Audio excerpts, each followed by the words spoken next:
part of the interceptors' job is passing on their knowledge to new recruits. And learning the ropes is Dan Ledgway. I'm looking to get into traffic and therefore I've come on a 4-day attachment. Try and get more of an insight to what the department does, etc. Dan's guide to policing the streets is Chris Baster. First job of the shift is assisting another unit with a dodgy-looking merc.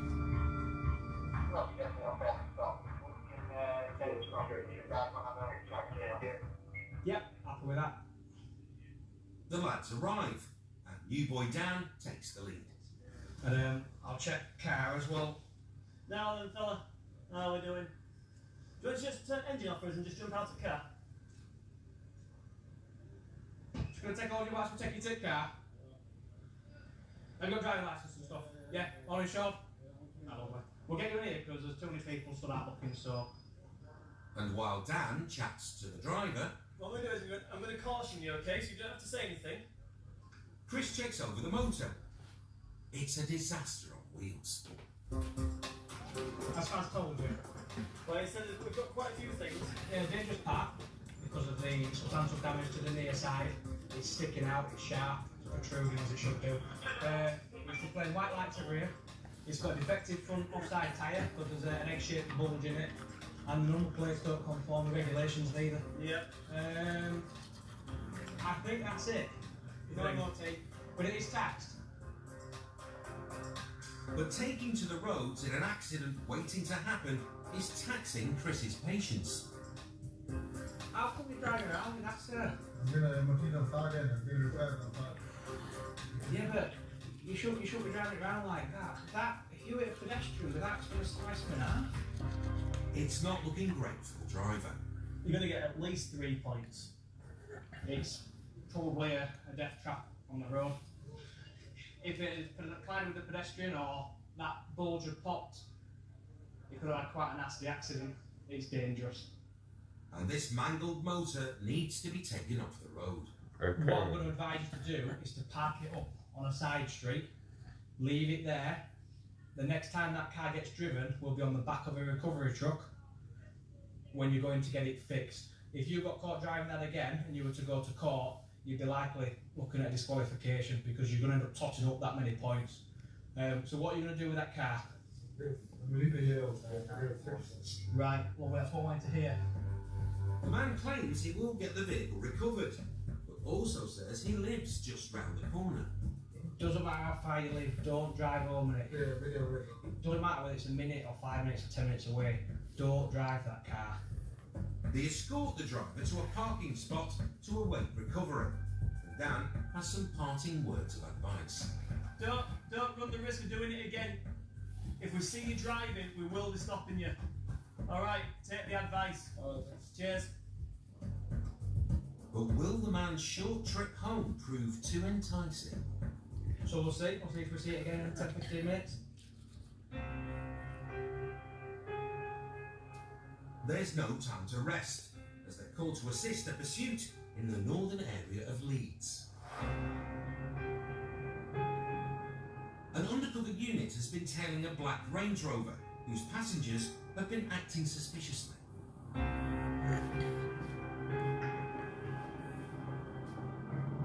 It looks like the driver has clocked the unmarked cop car and boots it.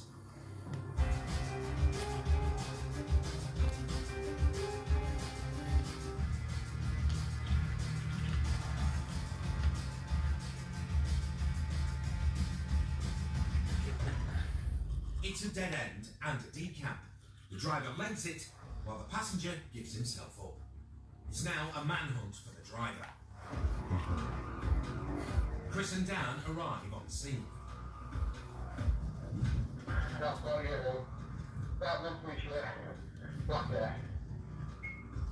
think he's gone to ground. Somewhere in this area. Yeah, somewhere around here about. Does he run around here then? I could go then, I've lost him, I've got through there. Yeah. Just come this way. He could either go to ground behind bushes. As they prepare for a search, there's some rustling from behind some bins.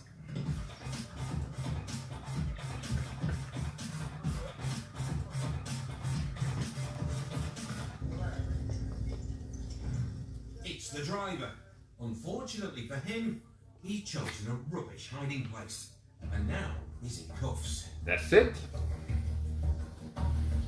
Rookie cop Dan, once again, takes the lead. How old are you, mate? I'm speaking to you. Right, mate, when was the last time you had a drink? You had a drink in the last 20 minutes? Oh yeah, I'm speaking to you. What we're going to do, mate, we're going to request a sample of breath from you, okay? We'll warn you that failure to provide, refusal to provide, and providing a positive sample are all arrestable offences. Right, what we need to do, seal your lips around there, take a deep breath, and empty your lungs into the tube. The man refuses to blow. Again, mate, I'll warn you once more. My solicitor will explain everything. Once more, failure to provide to an officer who has requested it following a moving road traffic offence is an offence Solicitor will explain everything. which you may be arrested for. Listen. Last opportunity to provide me with a sample of breath. Listen to me. My solicitor will speak to you, right? Your solicitor cannot provide me with a sample My of breath solicitor though. will speak to you, Damn. right? I'd say that as a fail. Yeah. Speak to my solicitor. You're right. No, it's not. It's been a tricky encounter, but Dan has handled it well. And now the uncooperative suspect starts on the verbals. Take this up, please. It's not a game, pal. Ethan, do you think I don't... Oh, What? it's not game. Yeah? What do you think I'm playing on? What's that? Is that what you think? You're going to intimidate me? That's what you I'm think? not trying. Am I? Is it look like I'm trying to intimidate you? You both stood over me, lonely, like you'll intimidate me. Do you think you'll intimidate me? If it means someone telling you, oh mate. So you're right. It's easy enough if you do. So, That's it. The driver's defiance means he's arrested and will be tested back at the station. Good result. All in all, refused to provide breath sample, and I think I've locked him up for suspicion of theft of motor vehicle as well. So I've got custody now. See if he'll provide back there, and if not, we're done for failing to provide. But it's a good result. One in custody. With the driver off to the nick, Chris and Dan decide to check on the man with the mangled Merc.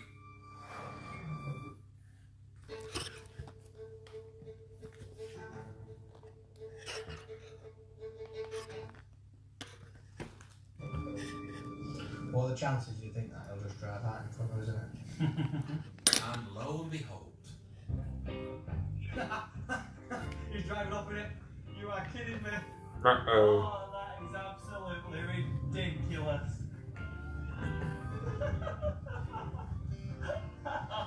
That's it. What a... Wonka, Come and join us again, mate. turns Again. out, round two. Oh, Alright. round two. So here we are again. You do not have to say anything, but it may harm your defence if you do not mention when questioned. Something which you may later rely in court, and anything you do say may be given in evidence.